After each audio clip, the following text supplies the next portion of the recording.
నమస్తే welcome to I dream నేను మీ మాధురి. మాలీవుడ్ లో మహిళలు ఎదుర్కొంటున్న సమస్యలు లైంగిక వేధింపులపై జస్టిస్ హేమా కమిటీ సమర్పించిన నివేదిక ఇండస్ట్రీని కుదిపేస్తుంది. మహిళలు లైంగిక వేధింపులతో పాటు పారితోషికాల్లో వివక్ష, షూటింగ్ లొకేషన్లో కనీస సౌకర్యాల లేమితో తీవ్ర ఇబ్బందులు పడుతున్నారని హేమా కమిటీ కుండబద్దలు కొట్టింది. ఈ రిపోర్టు వెలుగులోకి రావడంతో మలయాళ చిత్ర పరిశ్రమలోనే కాదు దేశవ్యాప్తంగా చర్చనీయాంశంగా మారింది. దీనిపై పలువురు సినీ ప్రముఖులు స్పందిస్తున్నారు. ఈ అంశంపై తమ అభిప్రాయాలను వ్యక్తం చేస్తున్నారు.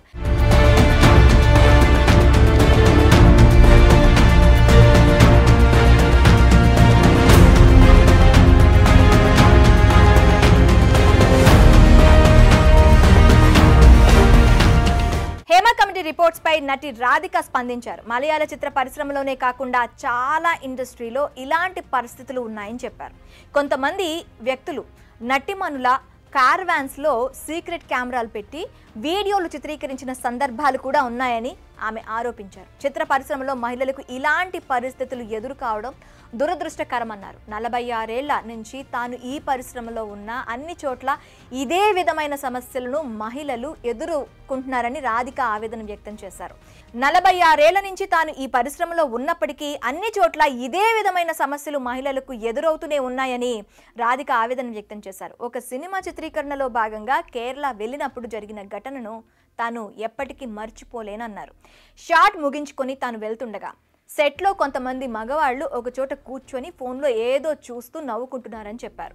క్యారవాన్లో సీక్రెట్ కెమెరాలు పెట్టి మహిళల ప్రైవేట్ వీడియోలు చిత్రీకరించి వాటిని ఫోన్లో చూస్తున్నారని తెలిసి ఆ టీంకు వార్నింగ్ ఇచ్చానన్నారు రాధిక. ఆ ఘటన తర్వాత తనకు క్యారవాన్ ఉపయోగించాలంటే భయం పట్టుకుందన్నారు.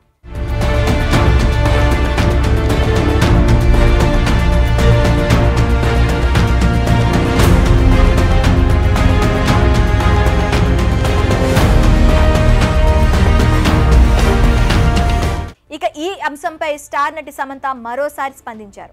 హేమా కమిటీ రిపోర్ట్ను ఆమె స్వాగతించారు. ఫిలిం ఇండస్ట్రీలో లైంగిక వేధింపుల సమస్యను తెరపైకి తీసుకురావడంలో కీలక పాత్ర పోషించిన కేరళలోని women in cinema collective WCC ప్రయత్నాలను సమంత ప్రశంసించారు. ఈ మేరకు తెలంగాణ ప్రభుత్వానికి ఓ విజ్ఞప్తి చేశారు.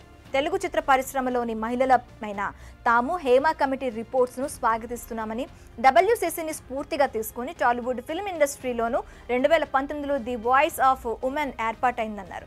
టాలీవుడ్లో మహిళల సమస్యలపై పోరాడేందుకు రూపొందించిన ఈ సబ్ కమిటీ నివేదికను పబ్లిష్ చేయాలని తెలంగాణ ప్రభుత్వాన్ని కోరుతున్నట్టు శామ్ ఇన్స్టా వేదికగా రిక్వెస్ట్ చేశారు. ప్రస్తుతం సమంత పోస్ట్ వైరల్ అవుతుంది.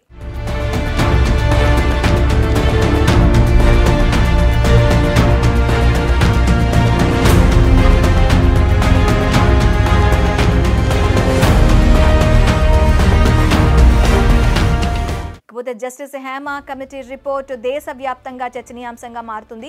ఈ నివేదికను ఉద్దేశించి సీనియర్ నటి, సీరియల్ ప్రొడ్యూసర్ కుట్టి పద్మిని స్పందిస్తూ తమిళ టీవీ పరిశ్రమలోనూ మహిళలకు వేధింపులు తప్పడం లేదన్నారు. వేధింపులు తట్టుకోలేక కొంతమంది ఆత్మహత్య యత్నానికి పాల్పడిన సందర్భాలున్నాయని పద్మిని వ్యాఖ్యానించారు. ఖుష్బూ ఈ రిపోర్ట్పై మాట్లాడుతూ కెరియర్లో రాణించాలనుకుంటే వేధింపులు లేదా కమిట్మెంట్ ఇవ్వాలని కోరడం లాంటి పరిస్థితులు మహిళలకు అన్ని రంగాల్లోనూ ఎదురవుతున్నాయన్నారు. మహిళలకు ఇలాంటి పరిస్థితులు ఎదురు కావడం దురదృష్టకరం అన్నారు. హేమా కమిటీ నివేదిక నేపథ్యంలో మలయాళ మూవీ ఆర్టిస్ట్ అసోసియేషన్ అమ్మ అధ్యక్ష పదవికి మోహన్ లాల్ రాజీనామా చేసిన విషయం అందరికీ తెలిసిందే.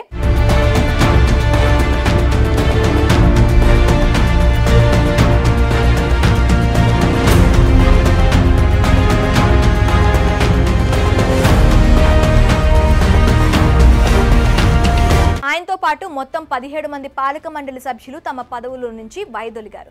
2 నెలల్లోనే కొత్త పాలక మండలిని ఎన్నుకుంటామని అసోసియేషన్ ఓ ప్రకటనలో పేర్కొంది.